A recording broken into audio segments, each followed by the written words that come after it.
So what's up, YouTube? It's Jasmine and Chris, but Chris is at work. So today I am going to come to you guys with, first of all, let me apologize for not uploading more videos. We've been busy. We moved from our previous spot where we lived at. We're also planning our wedding, so we have a lot going on right now. And being that it's COVID-19, a lot of things had to change. So excuse my bare face. Today is cleanup day. I'm going to talk to you guys about my labor and delivery video, with maybe like a little bit of a mukbang. I'm doing like shrimp, corn, potatoes, my favorites. So let's begin. First, I found out I was pregnant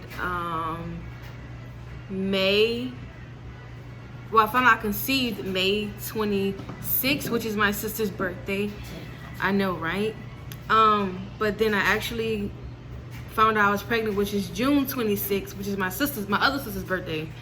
So I went to the doctor, and my doctor was like, "Oh my God, you're pregnant! You're screaming pregnant, like basically."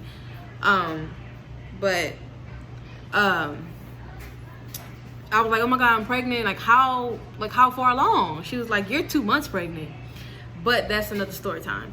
I was like, "What?" So that means I had 2 months left to do a gender reveal, and I was like, "Oh my God! Like I'm 2 months pregnant! Like what in the world?"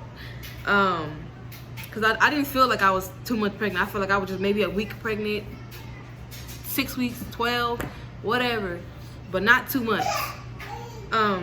If you hear something in the background, that's my daughter's crying. But I was like, 2 months. I was like, what in the world? Like, how the hell didn't notice at all? So I skipped forward past that. Did a gender reveal. Found out I was having a girl. My daughter's name is Zari Lewis. She is 1 and 4 months. Beautiful thing. I am so grateful that I have a girl, but I really wanted a boy, but I have a girl. She's so beautiful. I'm in love with her. Like, I love my daughter. Like, she's the best thing ever. But I have a girl. So rewind. I went to my doctor's appointment, and I was just going for a checkup, my annual checkup every week.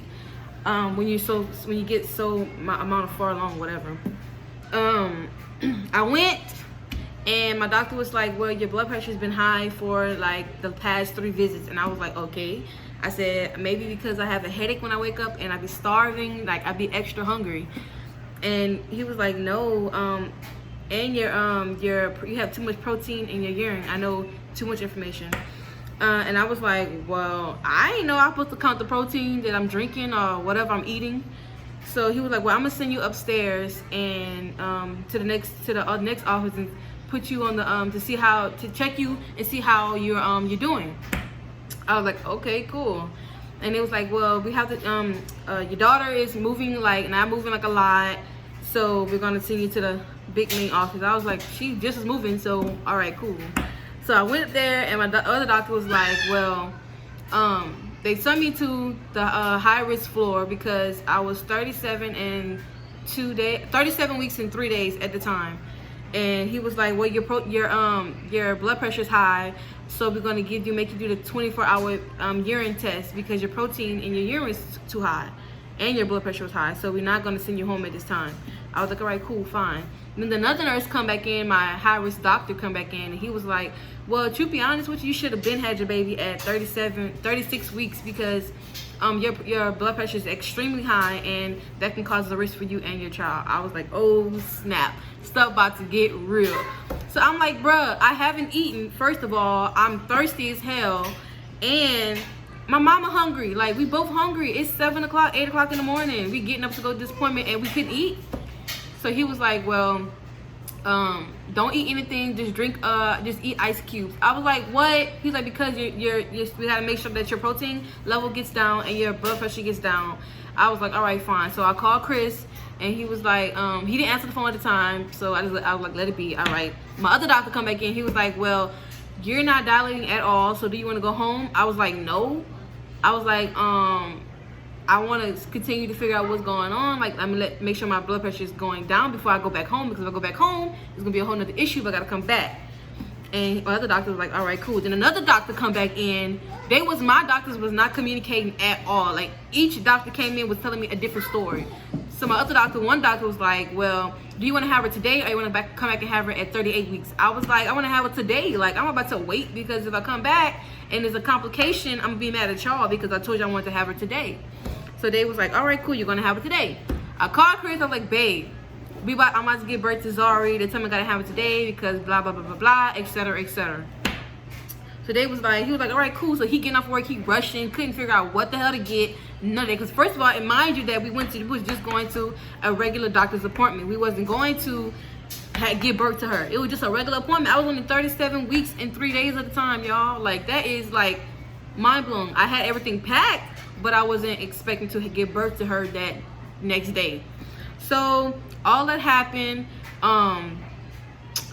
I'm getting ready, like, they up in here like checking me. First of all, when he checked me, I flinched, because I didn't like nobody being on it anyway if you ain't know me, you know what I'm saying, or you ain't my fiance. So I was like, all right, cool, like, this is really, you know, back up something, like, this hurt, you know what I'm saying. So he was like, well, baby, you can't have a baby if you flinching like that. I was like, well, that stuff hurt. So he's like, oh no, epidural, give her epidural. I was like, all right. So I'm getting ready for that.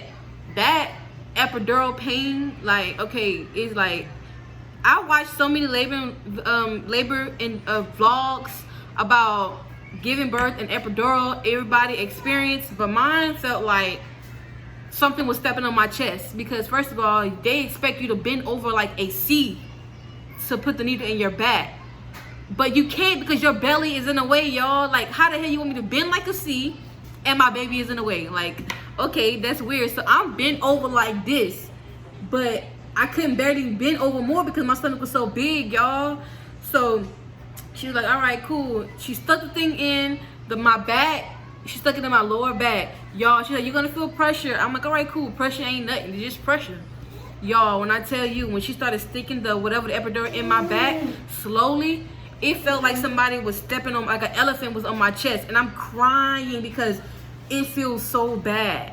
It feels so bad. Like, it just feels like, get off me. Like, I can't breathe, basically. So I'm telling mama, like, mama, before she really get into this, like, repeat this scripture for me. Like, I can do all things through Christ who strengthens me. You know, repeat that scripture back and forth to me so I can take my mind off of something. So she did it, and next thing you know, it was over with.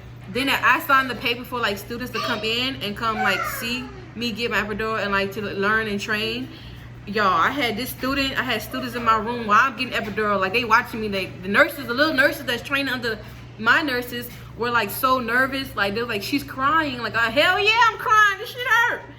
So after that happened, she was like, well, I'm gonna lay you down flat, so in case you know, so make sure the epidural work. If you feel something cold, it mean it work. So I'm like, what you mean if I just feel something cold, it's gonna work? Like, what if I don't?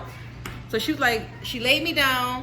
She stuck the she gave me the epidural button just to press it extra in case I need any more pain, more medicine. But I didn't. So I laid down straight for like an hour, y'all. That killed me. And she was like, I said, well, I feel something cold. And she was like, all right, well, it's done. It's working. Y'all, when I tell you the epidural had a different effect on me, I was like laughing. I was telling jokes. Like, as you can see, if you follow my mom on Facebook, y'all will see my video of me laughing, telling jokes, clowning. Like, the epidural made me feel like I was high, basically, and I never got high in my life. But I felt like I was talking out my head. Like, I was just saying crazy stuff, like clowning about the curtains and telling the nurses stuff crazy. Like, y'all. And then Chris right there looking at me like, girl, what is wrong with you? But I was starving. Like, mind you, it's been, after they gave me the epidural, it's been 2 days since they gave me that. So, like, I'm chilling in the bed. Like, I'm like, all right, girl, come on, girl. So they was like, well, you're dilating like to 8, you're dilating to like 7 centimeters. I was like, all right, cool, that's good. Like, come on, she's about to come. So I'm ready, y'all. Next, you know, it took a long time for her to come. I'm like, all right, she gonna come at 3 o'clock. I'm gonna have my baby at 4 o'clock. You know what I'm saying? Bam. That's it. I'm gonna have my child on the 13th, which is the 12th. I'm gonna have it on the 12th before my birthday. So I'm like, that's cool. That's gravy. That's everything, y'all. When I tell y'all, but I can't tell y'all everything, so you gotta wait for part 2. So like, comment, subscribe, and let me know if y'all like this part. Love y'all. Peace.